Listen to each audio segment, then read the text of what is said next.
சற்றுமுன் வெளியான தகவல். அதாவது ஆர்பிஐ வெளியிட்டுள்ள ஒரு முக்கியமான தகவல். ஏழைகளின் கடைசி வாய்ப்பே நகை கடன் தான். மத்திய அரசுக்கு பரந்த கோரிக்கை. அத பத்தி தான் பார்க்க போறோம். நீங்க நம்ம சேனலும் சப்ஸ்கிரைப் பண்ணாம இருந்தீங்கன்னா, மறக்காம லைக் பண்ணிக்கோங்க, சப்ஸ்கிரைப் பண்ணிக்கோங்க. மற்றவர்களுக்கு தெரியப்படுத்தவும் ஷேர் பண்ணுங்க. நகை கடன் வழங்குவது தொடர்பாக புதிய விதிகளை இந்திய ரிசர்வ் வங்கி அமல்படுத்தி இருக்கும் நிலையில், அதற்கு கடுமையான கண்டனங்கள் குவிந்து வருகிறது. இந்த நிலையில் பொதுமக்களை கடுமையாக பாதிக்கும் நகைக்கடன் புதிய விதிமுறைகளை திரும்பப் பெற வேண்டும் என மத்திய நிதி அமைச்சர் நிர்மலா சீதாராமனை சந்தித்து வெங்கடேசன் எம்பி மனு அளித்துள்ளார். அதாவது வங்கிகள் மற்றும் வங்கி சாரா நிதி நிறுவனங்கள் தங்க நகை கடன் வழங்குவது தொடர்பாக 9 புதிய வரைவு விதிமுறைகளை ரிசர்வ் வங்கி வெளியிட்டுள்ளது. குறிப்பாக தங்கத்தின் மதிப்பில் 75% மட்டுமே கடனாக வழங்க வேண்டும். அடமானம் வைக்கும் நபர் நகையின் உரிமையாளர் தான் என்பதற்கு ஆதாரத்தை சமர்ப்பிக்க வேண்டும் உள்ளிட்ட பல்வேறு விதிமுறைகள் அமல்படுத்தப்படுகிறது. இதனால் பொதுமக்கள் நகை கடன் பெறுவது மிகவும் பாதிக்கப்படும் என குற்றச்சாட்டு எழுந்திருக்கிறது.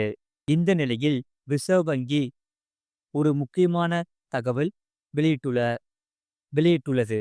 அதாவது தங்கை அதாவது தங்க நகை கடன்களுக்கான புதிய விதிமுறைகள் எளிய மக்களை கடுமையாக பாதிக்கக்கூடியது எனவும், அதனை திரும்ப பெற வேண்டுமெனவும் மத்திய நிதி அமைச்சர் நிர்மலா சீதாராமன் சந்தித்து வெங்கடேசன் எம்பி மனு அளித்துள்ளார். அதில் நகை கடன் பெறுவது சம்பந்தமாக ரிசர்வ் வங்கி புதிய நிபந்தனைகளை விதித்துள்ளது. நகை கடன் பெறும் போது கடன் பெறுபவரின் திருப்பி செலுத்தும் திறனோடு பொருந்துகிறதா என்பதை உறுதி செய்வது அவசியம் என ரிசர்வ் வங்கியின் புதிய நிபந்தனை கூறுகிறது. பெரும்பாலான நகை கடன்தாரர்கள் தினக்கூலிகளாக நிலையான மாத சம்பளம் இல்லாதவர்களாகவே இருக்கிறார்கள். அவர்கள் வருமானத்திற்கான ஆவண சான்றை காண்பிப்பது என்பது இயலாத காரியம். அது மட்டுமல்ல, நகை கடனை பொறுத்தவரையில் அது 100% பாதுகாக்கப்பட்ட கடனாகும். இதனால் கடன்தாரரின் திரும்ப செலுத்தும் திறனை ஆய்வு செய்ய வேண்டியது அவசியம் என்ன. அதனால் அடுத்ததாக தங்க நகையின் மீதான மூல ரசீதோ அல்லது உடைமை உரிமை ஆவணமோ அவசியம் என்கிறது புதிய விதிமுறை. இந்த தங்க நகைகள் என்பது பல பத்தாண்டுகளாகவோ அல்லது 2-3 தலைமுறையாகவோ இருந்து வரும் நிலையில் மூல ரசீதுக்கோ அல்லது உடைமை உரிமை ஆவணமோ பெறுவது எளிதல்ல. அதாவது நகை கடன் என்பது எளிய நடுத்தர மக்கள் கடன் பெறுவதற்கான கடைசி வாய்ப்பாகும். வங்கிகளை பொறுத்தவரை 100% லாபம் ஈட்டுதல் மட்டுமல்ல, வராக்கடன் என்கிற பிரச்சனையே இதில் இல்லை. அப்படி இருக்கும் சூழலில் நகை கடன் மீது புதிதாக இவ்வளவு கடுமையான விதிமுறைகளை ரிசர்வ் வங்கி ஏன் விதித்துள்ளது? ரிசர்வ் வங்கி வெளியிட்டுள்ள குறிப்பில் கருத்துகள் பெறுவதற்கான நகல் மட்டும் சொல்லிவிட்டு அடுத்த பாராவில் இந்த உத்தரவு உடனடியாக அமுலுக்கு வருகிறது என்று கூறப்பட்டுள்ளது. அதேபோல வங்கிகளை பொறுத்தவரை 100% பாதுகாப்பானது. வராக்கடன் என்பது துளிவும் இல்லாத ஒரு நகை கடன். அதனால்தான் இது சம்பந்தமான வங்கிகளிடமிருந்து எந்த புகாரும் இல்லை. அது மட்டுமல்ல, கடந்த 15 ஆண்டுகளுக்கு மேலாக இந்த நகையின் விலை கூடிக்கொண்டேதான் இருக்கிறதோ தவிர குறைவே இல்லை. அப்படி இருக்கும் சூழலில் நகைக்கடன் சார்ந்த இவ்வளவு கடுமையான விதிமுறைகளை அவசரமாக ரிசர்வ் வங்கி விதிப்பதென்பது ஏற்றுக்கொள்ள முடியாத ஒன்றாகும்.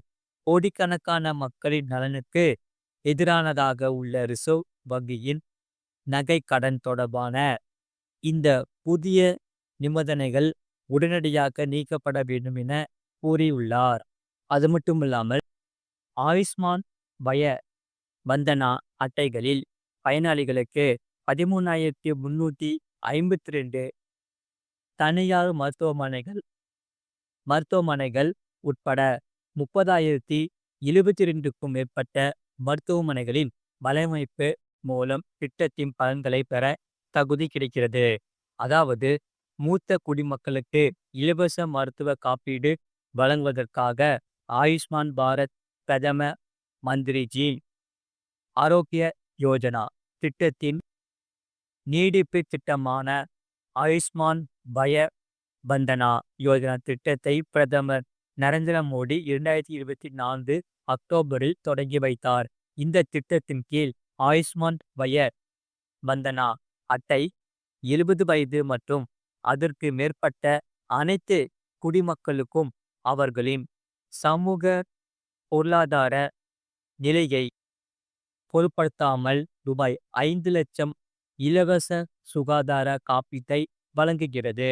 இதனால் இந்த அட்டையை இன்னும் சிறப்பானதாக்குவது என்னவென்றால், இது கார்டு உருவாக்கப்பட்ட முதல் நாளிலிருந்தே ஏற்கனவே உள்ள அனைத்து உடல்நல பிரச்சனைகள் உட்பட கிட்டத்தட்ட 2000 மருத்துவ நடைமுறைகளுக்கான சிகிச்சையை உள்ளடக்கி காத்திருக்கும் காலம் இல்லாமல் செயல்படுகிறது. இதனால் ஆயுஷ்மான் பய வந்தனா அட்டை 70 வயது மற்றும் அதற்கு மேற்பட்ட அனைவருக்கும் அவர்களுக்கு வருமானம் இருந்தாலும் இல்லாவிட்டாலும் முந்தைய திட்ட தகுதியையும் பொருட்படுத்தாமல் ரூபாய் 5 லட்சம் வருடாந்திர சுகாதார காப்பீட்டை வழங்குகிறது. இதனால் மக்கள் மகிழ்ச்சி அடைந்துள்ளனர். இதன் மூலமாக ஏற்கனவே ஆயுஷ்மான் பாரத் PM-ஜெய் திட்டத்தின் கீழ் உள்ளவர்கள் கூடுதலாக ரூபாய் 5 லட்சம் பெறுவார்கள். பிற அரசு அல்லது தனியார் சுகாதார திட்டங்களின் பயனாளிகள் தங்கள் தற்போதைய காப்பீட்டிற்கும் புதிய சலுகைக்கும் இடையில் தேர்வு செய்ய வேண்டும். இதனால் தனியார் நிறுவனங்களிடமிருந்து சுகாதார காப்பீட்டை பெற்றவர்களும் இந்த திட்டத்தின் கீழ் தகுதியுடையவர்கள் என்பது குறிப்பிடத்தக்கது. முதலாவது, கூகுள் பிளே ஸ்டோரிலிருந்து ஆயுஷ்மான் செயலியை பதிவிறக்கவும். பயனாளியாக அல்லது ஆபரேட்டராக லாகின் செய்ய கிளிக் செய்யவும். கேப்சாவை உள்ளிட்டு மொபைல் எண் மற்றும் அங்கீகார முறையை உள்ளிடவும். OTP கேப்சா குறியீட்டை உள்ளிட்டு லாக்இன் செய்வதை கிளிக் செய்யவும். சாதனத்தின் இருப்பிடத்தை அணுக அனுமதிக்கவும். மாநில மற்றும் ஆதார் விவரங்கள் உட்பட பயனாளியின் விவரங்களை உள்ளிடவும். பயனாளி பெயர் இல்லை என்றால் eKYC-க்கான செயல்முறையை பின்பற்றவும். OTP-க்கு ஒப்புதல் அளிக்கவும். ஒரு டிக்ளரேஷன் வழங்கவும். தேவையான புலங்களை நிரப்பவும். பயனாளியின் மொபைல் எண் மற்றும் OTP-ஐ உள்ளிடவும். வகை மற்றும் பின் குறியீடு உள்ளிட்ட விவரங்களை நிரப்பவும். குடும்ப உறுப்பினர்களின் விவரங்களை சேர்த்து சமர்ப்பிக்கப்படவும். eKYC முடிந்ததும் நீங்கள் ஆயுஷ்மான் பய வந்தனா அட்டையை ஒப்புதலுக்கு பிறகு பதிவிறக்கம் செய்ய முடியும். இது போன்ற செய்திகளை உடனுக்குடன் அறிந்து கொள்ள மறக்காம சேனலை சப்ஸ்கிரைப் செய்யுங்கள். மற்றவர்களுக்கு தெரியப்படுத்த ஷேர் செய்யுங்கள்.